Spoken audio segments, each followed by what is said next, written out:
क्या? बोले वेद रूपी उच्च शाखा का रस से भरा हुआ परिपक्व फल है। निगम कल्पतरोः गलतम फलम नितराम गमयति बोधयति सह निगमो वेदः।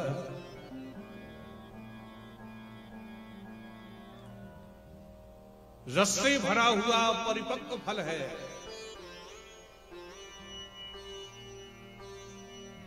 पर जो फल वृक्षों की शाखा में बहुत ज्यादा पक जाते हैं वो स्वतः ही टपक करके नीचे गिर पड़ते हैं,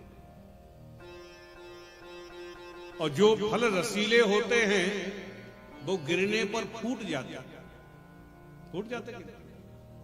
तो क्या यह भागवत रूपी फल फूटा है?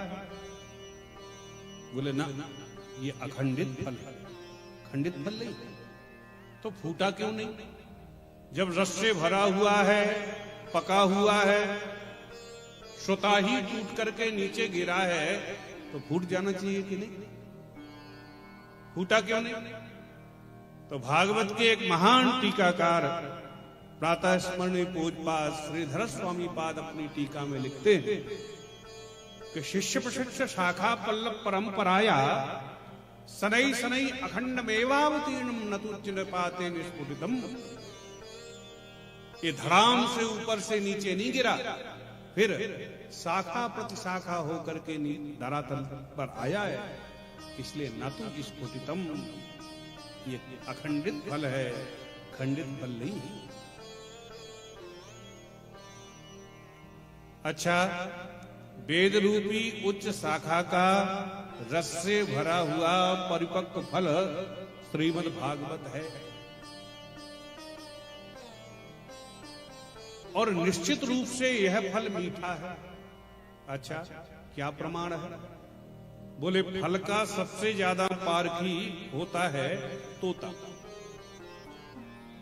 जिस फल में तोता चोंच मार दे वो फल मीठा ही होता।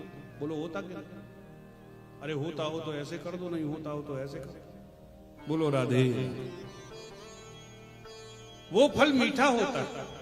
अब चाहे तो तोता मीठे फल में ही चोंच मार, और या फिर उसकी चोंच मारने से मीठा हो जाता, पर होता पक्का मीठा। तो इस भागवत रूपी फल में भी श्री सुखदेव जी ने अपनी चंचू का प्रहार कर दिया। सुखमुखाद मतद द्रव संयुतम। ठीक है, वेद रूपी शाखा का रस से भरा हुआ फल भागवत है, निश्चित रूप से मीठा है, क्योंकि सुखदेव रूपी तोते ने चोंच मार दी। पर इसमें भरा कौन सा रस है? बोले अमृत द्रव भरा हुआ है इसमें, अमृत द्रव संयुतम। अमृत नाम है भगवान का। हम संसारी जीव सब मृत हैं, सब मरने वाले। कोई आज चला गया, कोई कल चला जाएगा। यहां पर कोई ना परमानेंट। चाय लगा लो ओके साबुन, चाय लगा लो सेंट, यहां पर कोई ना परमानेंट। काम क्रोध मद लोभ मोह के खुले हैं रेस्टोरेंट। खा लो पी लो मौज उड़ा लो, फिर होगा जजमेंट। यहां पर कोई ना परमानेंट। तो हम संसारी जीव सब मृत हैं, पर भगवान अमृत है। तो वही अमृत रूपी रस, रसो वैसा रसम हेवा लब्धानंदी भवति, वही रसो भगवत रूपी रास का रस इस भागवत में भरा हुआ। तो महाराज क्या करें इस भागवत रूपी फल का? बोले पिबत भागवतम, पियो। बोले वाह महाराज, इधर तो भागवत को फल बता रहे हो और इधर कह रहे हो पियो। अरे फल भी कहीं पिए जाते हैं क्या? कोई आपसे कहे गुरुजी लो ये पपीता का फल पी लो, कैसा लगा?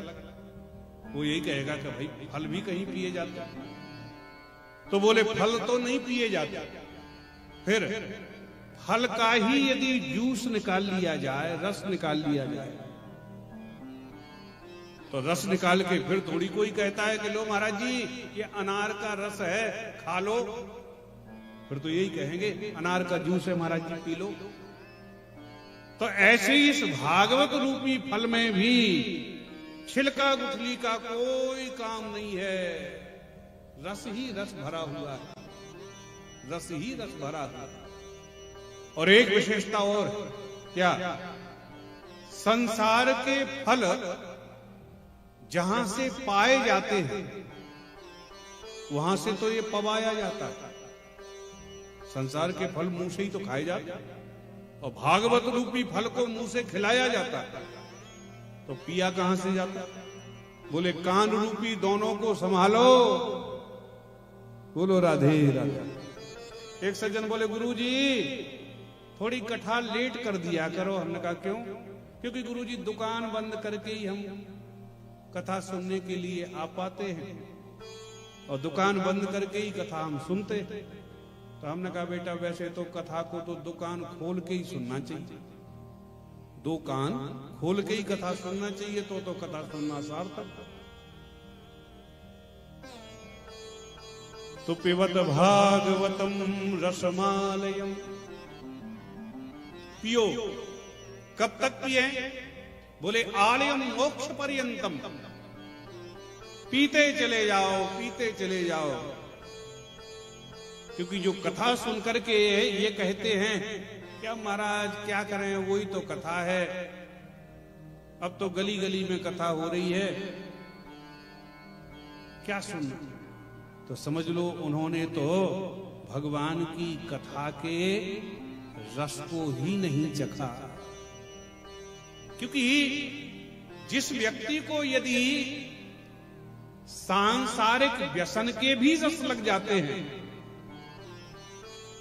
तो डॉक्टर कह दे दारू पीना छोड़ दो किडनी खराब हो जाएगी, पीने वाला जान रहा है लेकिन उसके बाद भी नहीं छोड़ पाता।